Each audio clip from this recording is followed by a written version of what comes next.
Masayang sinalubong ang bagong taon sa iba't ibang parte ng Pilipinas.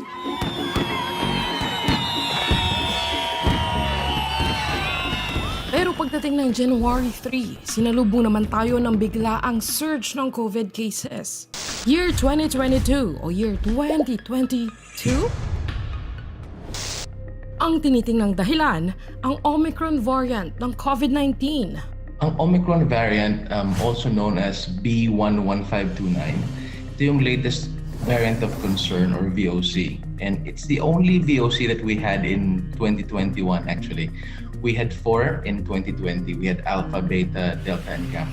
Just looking at the genetic mutations in this variant, scientists were very worried back in November because it has some mutations found in the previous variants of concerns.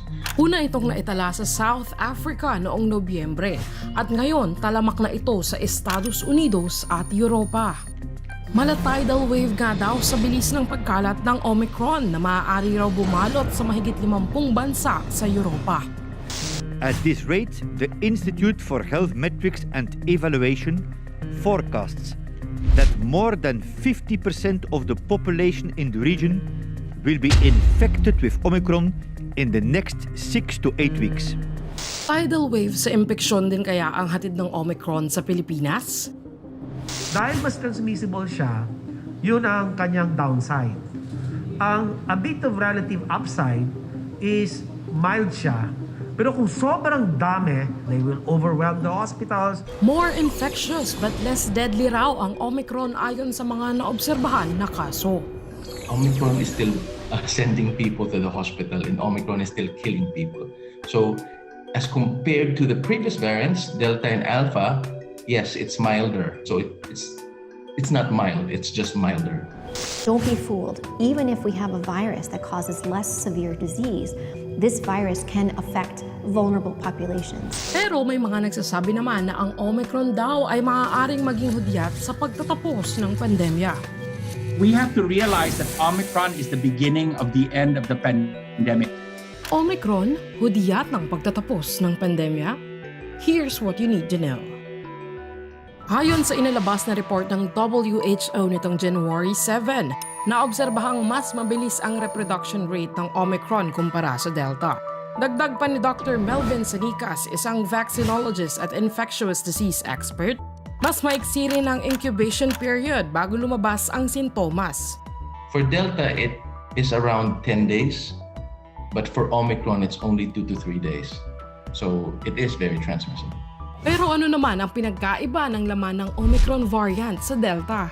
Ayon kay Father Nicanor Austriaco, isang molecular biologist, sa loob ng spike protein ng Omicron variant, mayroong 50 mutation kaya't mas mabilis ito kumapit. Because the variant has a different spike protein, and the spike protein is the key that the virus uses to enter our cells. So because this variant is different, as you can see, it is much more transmissible. Iba pa rito ang parte ng spike protein na kumakapit sa human cell na mayroong 10 mutations. Samantalang ang Delta, 2 lang ang mutations. Sa Pilipinas, 29 out of 48 patients ang nakitaan ng Omicron variant sa isinagawang genome sequencing noong January 3, 2022. Sa ngayon ay nasa 43 pasyente na ang may Omicron variant sa bansa. Sa kasalukuyan ay Delta pa rin ang dominant variant sa bansa at kumikilos ng mabilis ang Omicron. Sa bilis ng pagkalat ng virus, paano nga ba magiging beginning of the end ang Omicron variant? So the idea is that over time, viruses become weaker. This is still very controversial po, but the 1918 Spanish flu pandemic seems to support this, and we are hoping that the Omicron variant is part of this pattern. Pandemic to endemic. Magiging pangkaraniwang sakit na lang ba ito? Ayon sa ilang eksperto, maaaring pinabibilis ng Omicron ang endemicity sa pag-infect ng mas maraming tao para magkaroon ng layer of natural immunity. Let's move 100 years back. Mayroong teorya na tinatawag na viral attenuation sa biology kung saan humihina ang virus habang tumatagal. If you go back 100 years po to the 1918 flu pandemic, the beginning of the end of that pandemic was when the flu virus became milder. And so if we follow the pattern of the 1918 flu pandemic, then it is hopeful that this milder version of COVID, which is infecting so many people without killing them, will provide what is called immunological memory po in the populations. Hip hip, wag daw muna ma-excite. So the challenge with comparing what we have right now to the 1918 pandemic is the fact that hindi kasi natin alam lahat na nangyari nung time na yun eh. Diba? 100 years ago, there are some records here and there, but we didn't really know what happened. May pag-aaral ring tinitingnan na pagkakaroon ng power of immunity ng mga dating tinamaan na ng COVID-19 virus. First of all, your body has memory B cells as well as T cells. So the memory B cells will be reactivated, they will be awakened, they will become awake again. And what we're seeing is that if you have been vaccinated and you have been infected with Omicron, not only do the memory B cells against Omicron wake up and are developed, all the memory B cells against all the other variants of COVID-19 are also awake. So you have what is called super immunity po. Lumalabas rin na mas mataas ang immunity laban sa Omicron ng taong nabakunahan matapos magkaroon ng COVID. At nagkaroon din ng booster shot sa isang pag-aaral na published in the New England Journal of Medicine. Yun nga lang, kailangan mo muna magka-COVID bago pa ma-reach ang level na ito. Sa Pilipinas, ayon sa Department of Health, tumaas ang daily cases ngunit bumaba naman ang severe at critical cases na maikukumpara noong September 2021.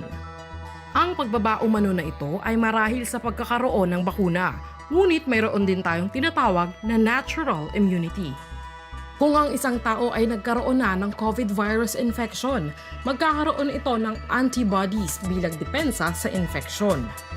Kaya't sa susunod na pumasok ang virus muli sa katawan ng isang tao, kilala na ito ng katawan natin dahil sa memory B cells.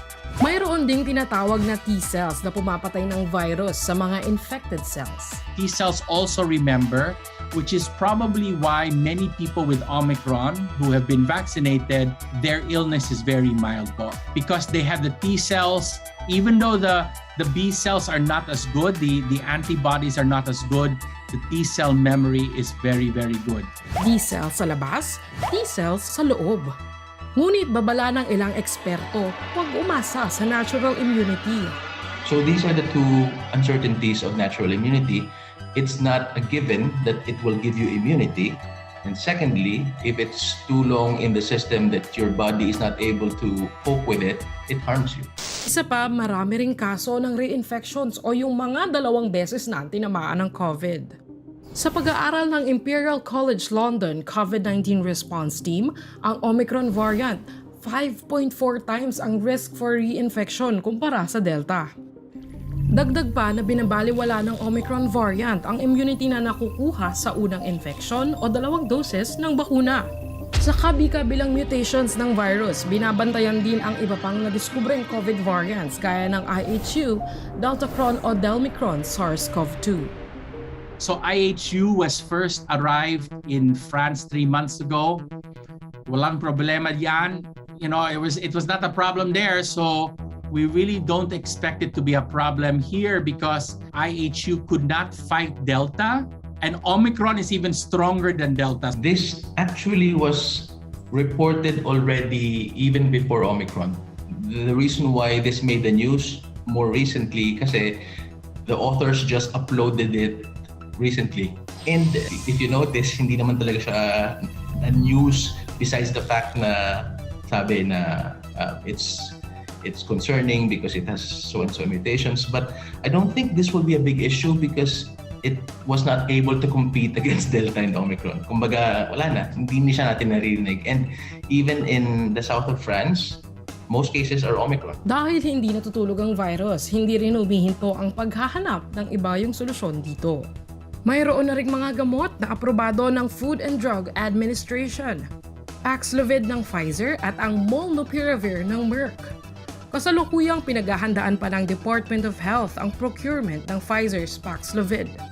Dahil sa mga development na ito, malayo pa nga ba na mapababa ang pandemic to endemic?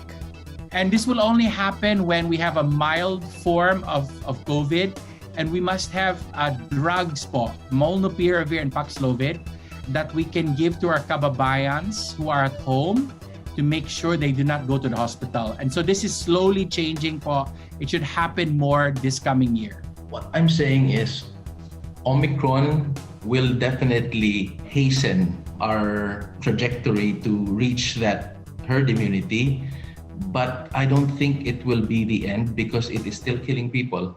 Matinding hamon sa gobyerno ngayon ang mahigit 30 milyong katao na hindi pa nababakunahan ng first dose ng COVID-19 vaccine sa bansa. Sa ganitong estado, hindi bakuna ang hamon kundi ang pagpapaabot ng bakuna sa vulnerable population. It is a major significant part of the way out of this pandemic, but it has to be vaccines and all the tools we have. And if in each city there is a vaccine wall, it's harder and harder for that virus to go to the farmers. May mga agam-agam pa ngayon na magpahawa na lang para makakuha ng immunity.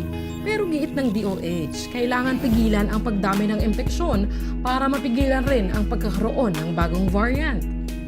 Walang kasiguraduhan kung kailan nga ba ang beginning of the end of the pandemic. Ang sigurado ay patuloy ang mutation ng virus. Abi Espiritu para sa GMA News.